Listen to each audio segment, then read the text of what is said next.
Para el siguiente tema, imagenología de escroto agudo, mis maestros asesores son el doctor Matías Salinas Chapa y el doctor Adrián Antonio Negreros Osuna.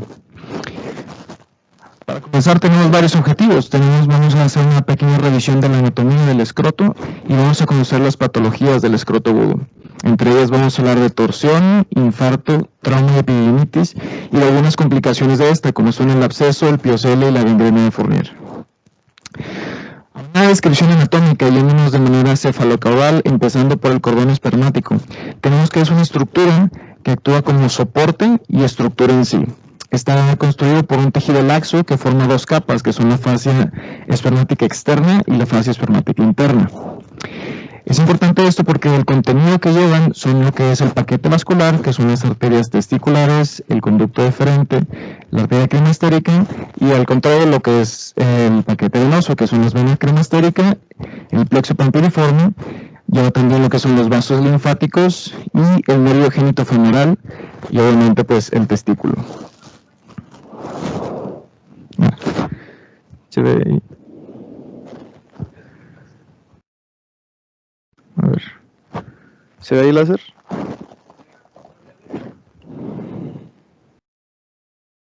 No.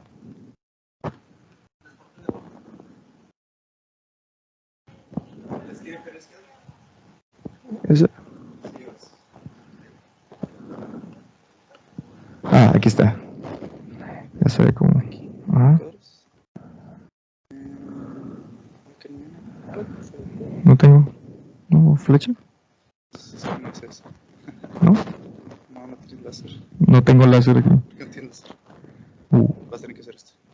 ¿Qué? La segunda pantalla. Ok. Muy bien. Pues sí. Ok. Muy bien.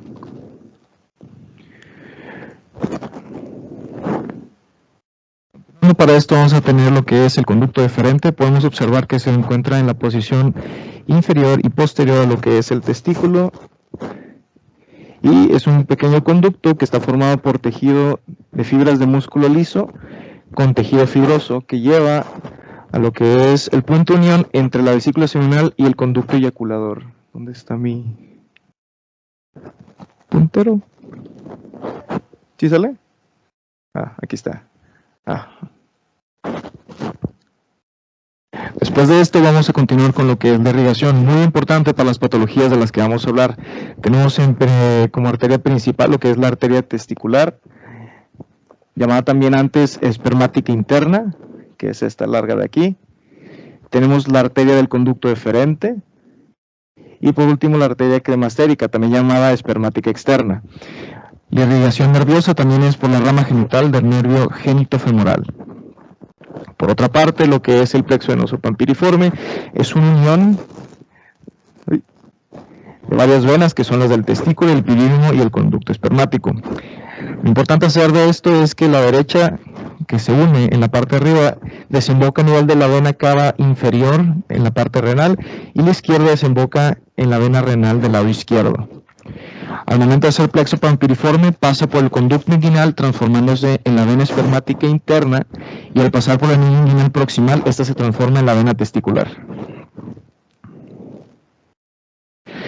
Generalidades del testículo, hay que saber que es una glándula de secreción interna, que es donde se producen los espermatozoides, tiene una forma ovoide, tiene un peso aproximado de unos 20 gramos y un tamaño de 4x3 por 2.5. Obviamente estas medidas varían de persona a persona.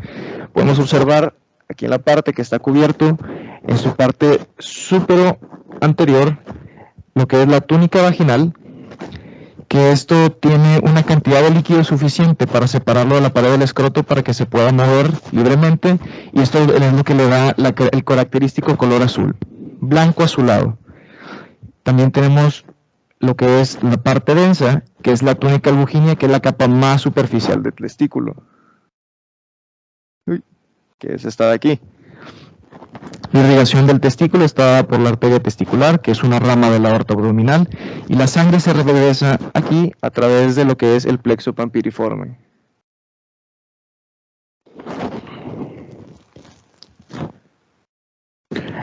Hablando del escroto, tenemos que saber que la palabra escroto viene del latín scrotum, que significa bolsa de piel, y es una forma en la que se refiere al saco que contiene los testículos. Este escroto está dividido por un septo escrotal aquí en medio, y este protege y da sostén y regula la temperatura por la contracción muscular. Las arterias del escroto son la epigástrica inferior, que es una rama de la femoral, y la pudenda interna. Por lo general se requiere que este saco esté a 2 o 3 grados por debajo de la temperatura corporal. Y ahora sí, teniendo definido todo esto, vamos a hablar de las 7 capas que son del escroto, empezando por la piel, siendo la capa más superficial, seguida por el dartos, que es una membrana rojiza que se va a unir a la cara profunda del escroto. Esto es lo que le da esa apariencia rugosa y hace que se pueda contraer. Después, en la parte número 3, tenemos lo que es el tejido celular subcutáneo, que como ya mencionamos, contiene lo que es el paquete vascular, los vasos y los nervios. Tenemos después de eso la fascia espermática externa, que esta va a adherirse medial y superiormente a la fascia del pene. Después de eso tenemos el músculo cremastérico. Tenemos después lo que es la fascia interna, que es lo que va a continuar a través de la fascia transversalis, descendiendo para envolver el cordón espermático y el testículo. Tenemos por último lo que es la túnica vaginal, que se separa en dos, una capa parietal que separa la capa profunda de la capa espermática interna y la visceral propiamente, que es la que recubre el testículo, que son estas dos de aquí, la capa aquí y una capa más superficial. Ahora sí, entrando ya en tema, empezamos con el escroto agudo como un síndrome y un dolor escrotal, que puede estar o no acompañado de síndromes de inflamación. Esto es importante porque es considerado como una urgencia médico-quirúrgica. Al momento que llegan los pacientes a nuestro servicio, la manera que abordamos son con la técnica de imagen. Abordamos con un ultrasonido y el paciente lo colocamos en posición supina y pedimos que desplace su pene superior o superolateralmente. El rastreo se va a utilizar con un transductor de una frecuencia alta de 8 MHz en un plano sagital transversal para poder realizar las mediciones, y nos apoyamos del Doppler color y el Doppler poder para detectar fluidos y estructuras escrotales con vascularización.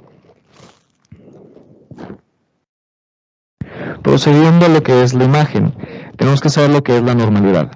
Tenemos un testículo en forma, tamaño y ecogenicidad normal. Podemos observar que no hay evidencia de lesiones focales o difusas, y a la valoración Doppler tiene un adecuado flujo. Podemos ver un testículo homogéneo, a diferencia del la pared escrotal, que tiene una ecotextura más heterogénea. Podemos ver un poco más hiperecoico lo que es la túnica albuginea, que es la capa más superficial pegada al testículo. Podemos ver la cabeza del epidídimo y el cuerpo del epidídimo. Y ahora sí, entrando en materia de las patologías de escroto agudo, podemos verse que se dividen en 3 grandes grupos, empezando con lo que es vascular, traumática e infecciosa. Y los vamos a ir desglosando a medida que vamos avanzando en la presentación. Hablando primeramente de lo que es la torsión. Epidemiológicamente hablando, se da más comúnmente en lo que son bebés y varones adultos, y la afección principal es una torsión de la arteria testicular. Generalidades de esto es que es espontánea, traumática, y como dije anteriormente, se da cuando los testículos y el cordón espermático giran dentro del escroto, lo que provoca una oclusión vascular. Como lo dije, esto se debe a una oclusión de la arteria testicular, que es una rama visceral de la aorta. Y esto lo que produce van a ser graves valores de necrosis isquémica dependiendo de la duración. Lo clínico es muy importante, se va a manifestar como un dolor escrotal agudo, vas a tener un escroto hinchado, eritematoso, sin evidencia de un traumatismo. El dolor no se va a ligar a la elevación del escroto y va a haber un reflejo cremastérico ausente. El paciente por el dolor va a tener náuseas y vómito. Esto lo podemos agrupar en 3 grandes cuadros, que son una rotación que hace una obstrucción intermitente, lo que hace un síndrome de torsión-distorsión. Esto lo que genera es un cuadro clínico que tiende a resolver rápido y tiene una duración menor de 2 horas. Segundo es una obstrucción parcial. Cuando el cordón espermático roda menos de 450 grados, esto todavía permite el flujo de sangre, pero sigue teniendo los síntomas. Y por último tenemos una obstrucción completa, donde el flujo de sangre es completamente obstruido. La etiología se divide en dos. Vemos que es una etiología intravaginal, que es en la túnica vaginal, que es la más frecuente y se da en adolescentes. La frecuencia de esto es de un 90% y es debido a dos causas principalmente. Lo que es cuando el tallo del mesenterio es muy largo o el cordón espermático es muy largo, o una deformidad en badajo. Una deformidad en badajo, también llamada deformidad en campana, lo que hace es que permite que el testículo se mueva más libremente dentro del escroto, haciéndolo más propicio a su torsión. Además, también tenemos otra causa, que es la suspensión testicular anómala. Esta por lo generalmente es bilateral y aumenta un 50-80% la incidencia de torsiones testiculares. Por otra parte, la torsión extravaginal es más común en el periodo perinatal exclusivamente. Si esta es bilateral, esto es una emergencia quirúrgica. Y se debe por lo general a la falta de fijación de la túnica vaginal parietal a lo que es la pared escrotal. Y en esta se tuercen el testículo y la túnica vaginal juntos fuera del escroto. Cuando yo las imágenes más comunes que podemos ver, podemos tener un testículo que ahora tiene una ecogenicidad heterogénea disminuida y por lo generalmente se va a manifestar en dos patrones. Va a tener estrías hipoecoicas o fragmentación testicular, que corresponde a hemorragia entre lobulillos, o la más común, que es un testículo con ausencia de flujo en su centro. Esto puede ser similar a parches o parches testiculares que pueden ser islas de necrosis. Como he mencionado, esto depende mucho del tiempo. También he mencionado que cuando se tuerce el cordón espermático acompañado del testículo, va a generar un signo muy característico, llamado el signo del remolino. Observar que lo que es la torsión del cordón espermático hace un remolino, y ese alrededor va a mostrar en lo que es un ecodoppler sangre alrededor. El tratamiento de esto podemos hacerlo de tres maneras. Es posible hacer una distorsión manual. Esta se tiene que realizar bajo anestesia y la distorsión se hace en dirección lateral. Por lo general se dice que esta distorsión reduce cuando los testículos han rotado en un grado de 180 a 360 grados. Sin embargo, a veces la resolución es incompleta y el éxito va de un 68 a un 89%. La principal manera de tratamiento en general es una exploración quirúrgica, que va acompañada de una distorsión y una orquidopexia. Es necesario mencionar que siempre que se mantiene un cuadro clínico acompañado de la sintomatología del paciente y como se ve, por lo general se obvia la parte de imagen y avanzamos directamente a la exploración quirúrgica, porque como mencioné, esto depende mucho de la debilidad del testículo. Si han pasado menos de 6 horas, hay una posibilidad de un 80-100% de debilidad. Si el tiempo aumenta de 6 a 12 horas, la debilidad disminuye a 76%.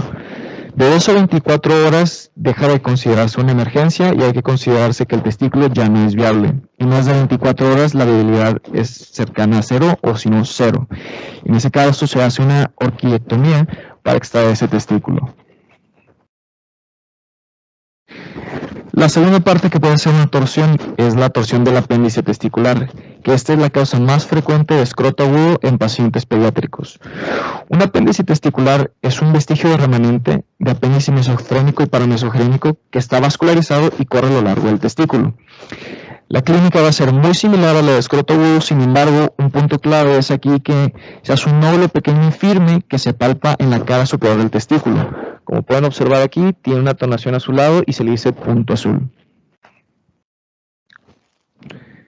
Al momento de nosotros observarlo, podemos observar esto. Aquí es una masa hiperecoide con área hiperecoica centrada adyacente al testículo o el epidídimo.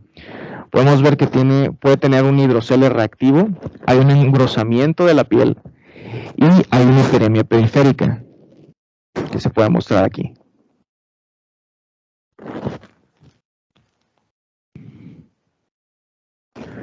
Ahora, ¿qué sucede si dejamos un testículo mucho tiempo torcido? Una de las consecuencias más fuertes es un infarto, que esta es la ausencia prolongada de flujo sanguíneo del teste.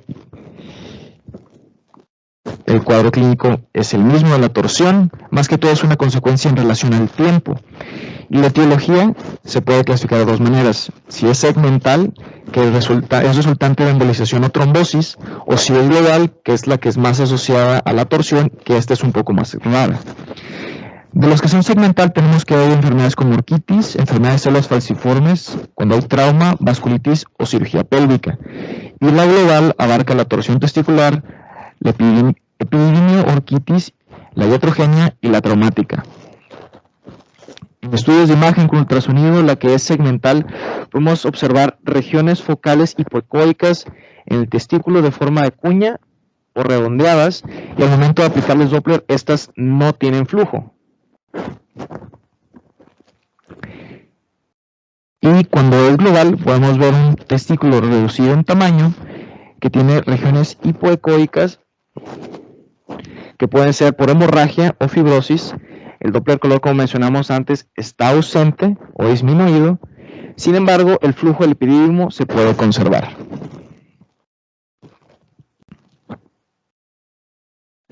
Prosiguiendo la siguiente patología, vamos a ver el trauma, que el trauma en general es definido como una ruptura de la túnica albuginea.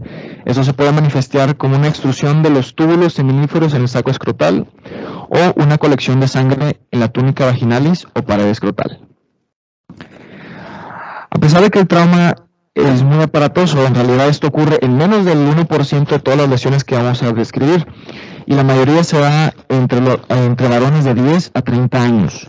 De los traumas, el cerrado es el más común, y 50% son en casos de ejercicio y 9 a 17% en colisiones vehiculares. Hay que hacer otra vez hincapié en que un diagnóstico demorado o inexacto puede resultar en la reducción de la fertilidad, infección, isquemia o atrofia.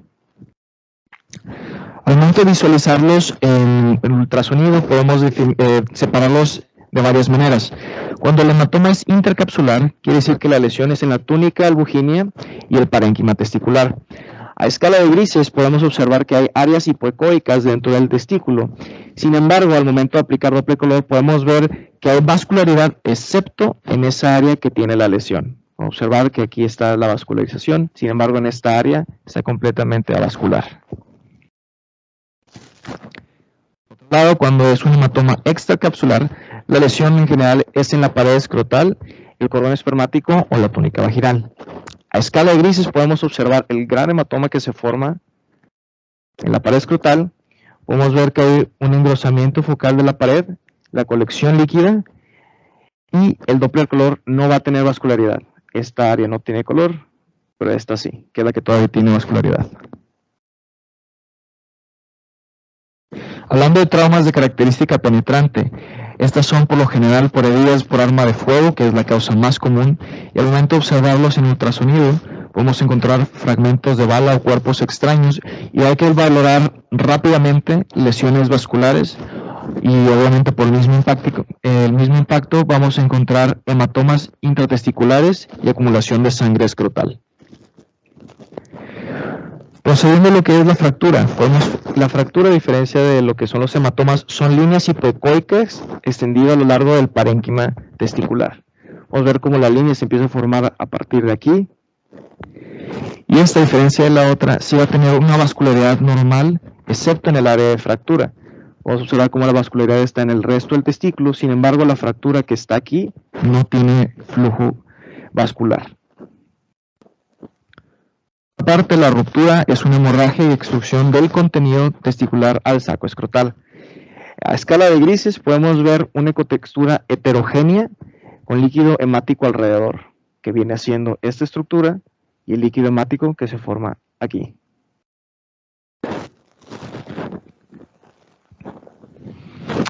Continuando ahora con la epididimitis, como definición, es una inflamación del epididimo y o testículo, y es la causa más común de escroto agudo en hombres adolescentes varones de 20 a 60 años.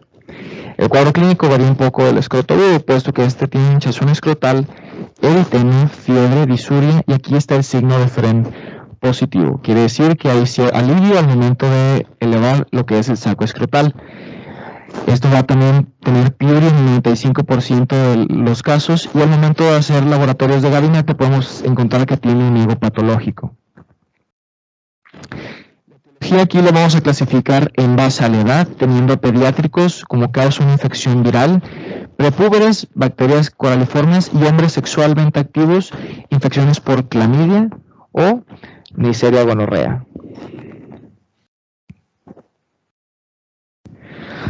Al momento de nosotros observar por ultrasonido, hay que entender que lo que es las medidas normales del epididimo tiene una cabeza midiendo aproximadamente de 10 a 12 milímetros y un cuerpo de 4 milímetros. Observando patológicamente en un episodio agudo de epididimitis, tenemos un epididimo agrandado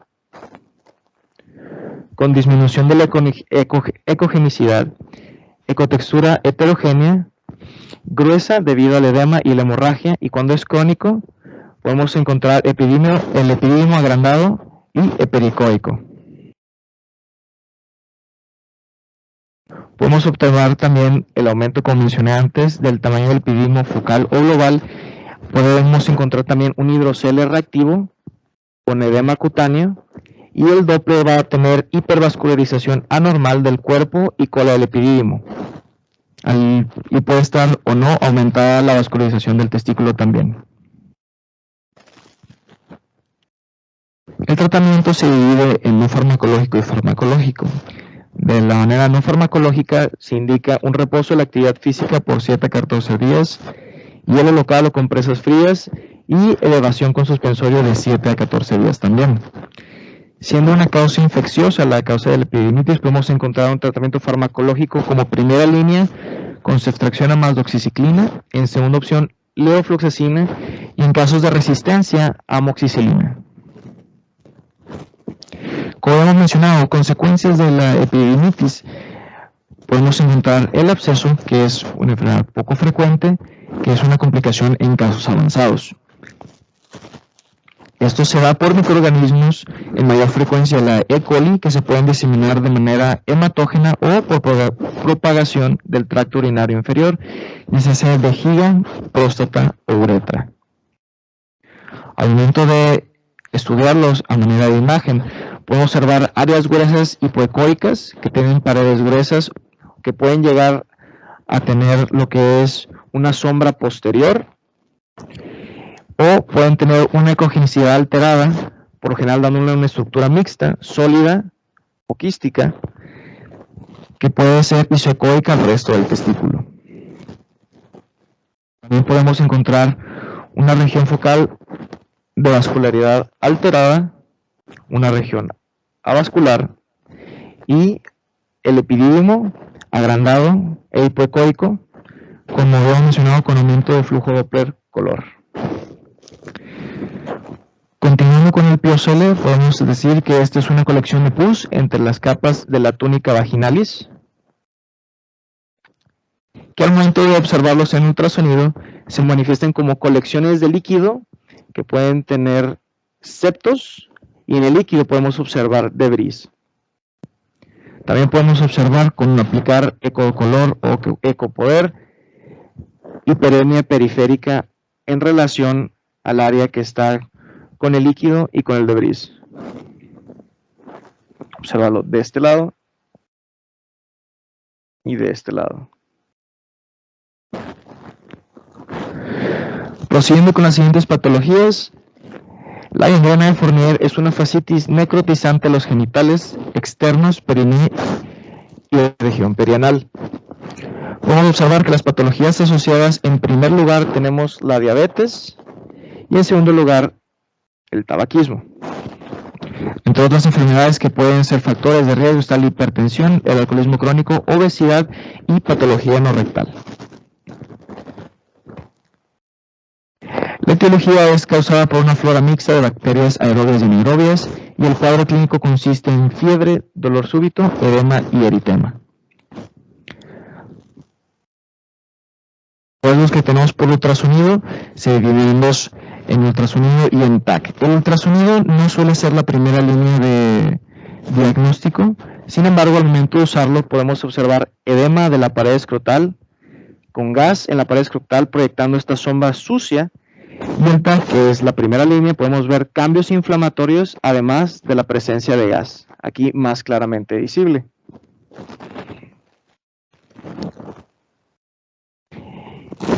Y eso sería todo.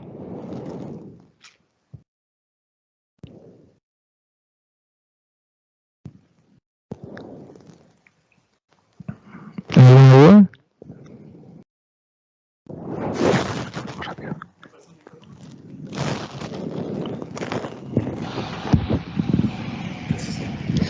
Ok, muy buena clase, Pablo. Gracias. Yo nada más quería agregar que, bueno, quiero recalcar un poco la importancia del gas en la bolsa escrotal. Puedes poner la anterior, justamente ahí. Ahí observen cómo el gas es el que está emitiendo la sombra sucia posterior, que es la que vemos. No nada más fíjense en lo que está inmediatamente por debajo de la porción ecogénica. No sé si tengan un láser. Gracias. O sea, no nada más se fijen en esta parte que está aquí pegadita a donde se supone que está el gas. Fíjense en la parte todo de abajo que está haciendo toda la sombra hasta la porción de abajo, todo. Esto es lo que les va a ayudar a identificar que esto es en verdad gas y que no es, por ejemplo, una grasa que está ecogénica, que está inflamada, cuando en los casos de gangrena de Fournier también se puede encontrar inflamada. Porque a veces queda mucha duda de si hay puntos ecogénicos, no como esto que está francamente con sombra acústica, sombra sucia, sino que hay puntos ecogénicos que no emiten la sombra sucia posterior y esos son solo lóculos grasos pequeños inflamados. Entonces, fíjense toda la imagen para que distingan bien entre si es gas o no, porque a los urólogos les importa mucho si en verdad tiene gas en su interior. Perdón, doctor, ¿qué porcentaje de...?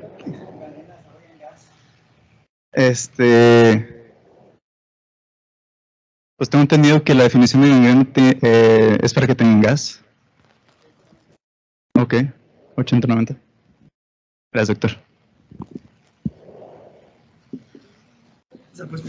Claro. Muchas gracias, Pablo. Nada más quería hacer hincapié en que son bien importantes las imágenes comparativas para estar hablando de tanto cambios de la ecogenicidad como cambios del flujo intratesticular, que eso se habló durante la clase mucho sobre el aumento o disminución del flujo dentro del testículo, y para tú realmente estar seguro que esté en un aumento o disminución del flujo, los parámetros cuando estés haciendo las imágenes comparativas tienen que quedarse igual. No se debe mover ni un solo botón de un lado para otro para cuando estés cambiando de testículo para las imágenes comparativas. Nada más para que tengan mucho cuidado con eso, porque nada más cambiar parámetros ya te podría dar una hiper o hipovascularidad de un testículo, y es algo que tú estás haciendo con la máquina, no que realmente sea cierto. Entonces, siempre que estén haciendo comparativas, no cambien parámetros, manténganlos iguales y sean para que sea una realmente comparación franca. También otra cosa que les quería decir es que hablando de la torsión testicular, no necesariamente necesitamos que haya ausencia de flujo, como lo dijiste, para dar una torsión testicular o para dar sugestivo de una torsión testicular. Y de hecho, se nos ha sugerido, bueno, dentro de las clases también de ultrasonido, hemos visto que si el paciente tiene una hipovascularidad relativa al otro testículo, pero que ahorita ya no trae dolor o ya no tiene la clínica, como quiera se puede dar sugestivo de que está en un proceso de distorsión, ¿okay? Si tiene cambios de la ecogenicidad, si tiene cambios de la hipovascularidad comparado con el testículo está asimétrico, puede que el paciente esté en un proceso de distorsión y no por eso tengamos que dejarlo como un testículo normal. Sensibilidad no conozco, doctor. La verdad no conozco porcentajes de eso.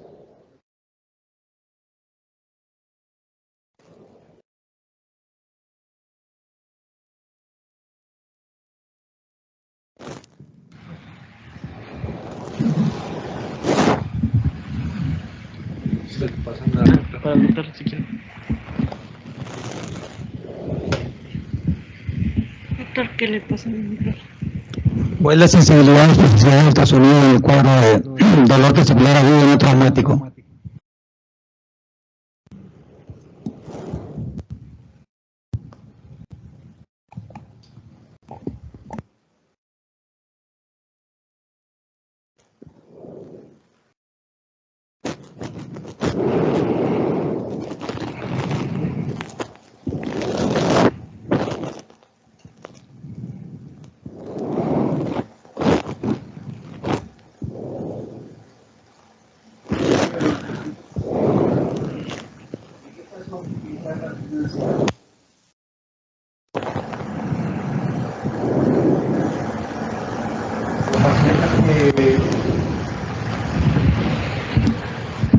La resonancia magnética, por lo que tengo entendido, es cuando en pacientes que tenemos, por ejemplo, gangrena de Fournier, que ya tenemos alguna sospecha de alguna extensión intrapélvica, pacientes que tienen algún tipo de anomalía en la anatomía o variantes anatómicas que pudieran condicionar también algún tipo de torsión y distorsión continua o constante, y principalmente las complicaciones de las infecciones, abscesos. Y pues también de ahí, basándonos en eso, una de las cosas importantes que también tenemos que valorar cuando llegan a pedirnos un ultrasonido por gangrena de Fournier, lo que nos dicen siempre es buscan la viabilidad de los testículos y que estén con perfusión. Pero también es nuestra obligación, si bien sabemos que no vamos a poder valorar, o no es, como lo dijiste hace rato, Pablo, el estudio de primera elección, tenemos que tratar de seguir hasta donde se encuentra extendida toda el área con eritema y edema, incluso al área o a la región perineal, ya que esto va a cambiar completamente el tratamiento. Si bien para ellos es importante saber si tienen o no tienen flujo los testículos, también es importante para ellos si va a ser un tratamiento quirúrgico. La gran mayoría de las gangrenas de Fournier tiene que ser quirúrgico o también nada más con medicamento antibiótico, ya que si hay una extensión hacia periné, nuestra siguiente sugerencia para ellos inmediata es obviamente que tengan que hacer algún estudio de extensión como una tomografía o una resonancia magnética. Gracias.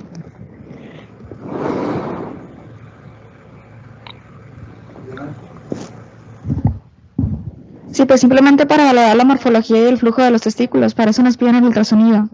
No es como si quisiéramos valorar los ovarios y útero en una mujer y recomendáramos un TAC. Obviamente el urólogo nos pide ambos estudios, a veces es molesto que pida el TAC, luego el ultrasonido o viceversa.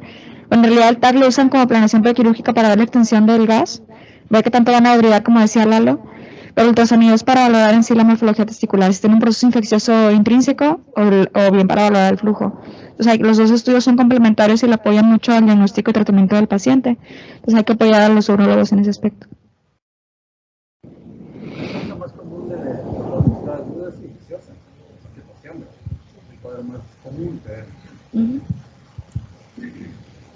Pero yo quiero saber la finalidad de la resonancia, ¿cuál sería en este caso?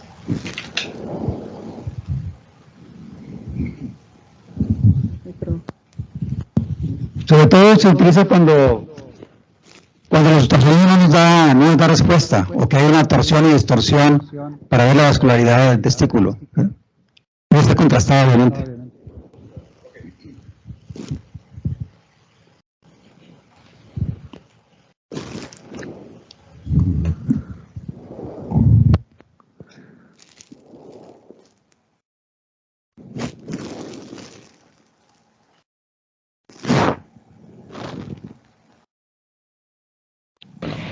No, si te puedes regresar primero a la parte de epididimitis o epididimitis.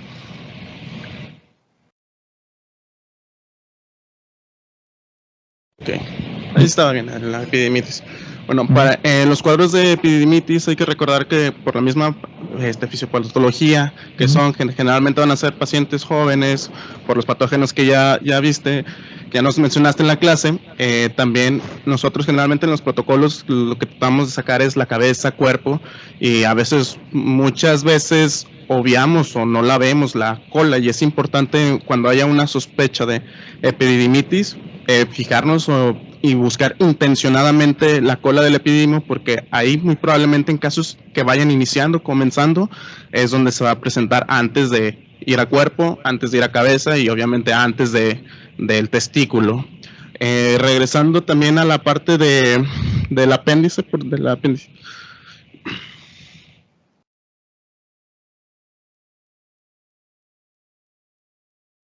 Okay.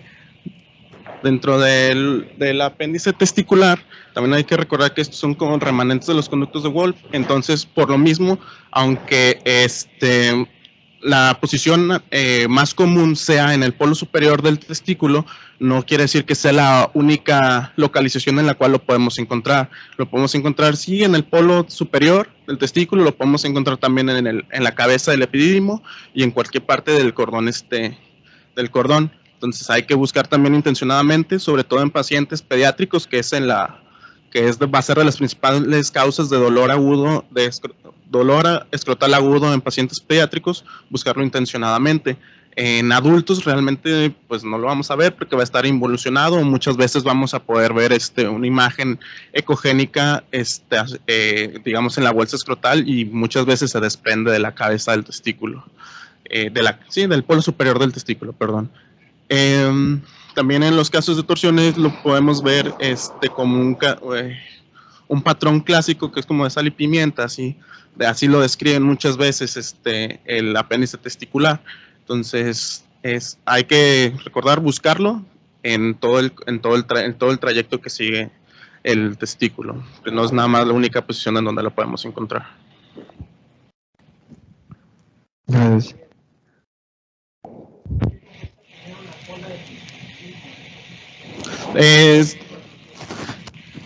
Principalmente porque son infecciones ascendentes, o sea, empiezan en el trayecto de la uretra y van llegando hacia los conductos. Los conductos salen, digamos, desde de la parte de la cola, y de ahí empiezan a ascender hacia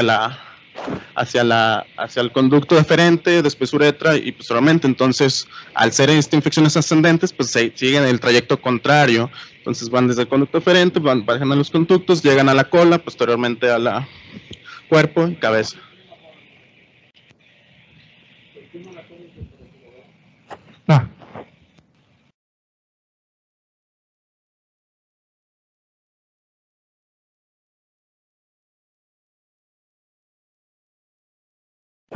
Sí. Ahí como podemos ver en la imagen, los conductos.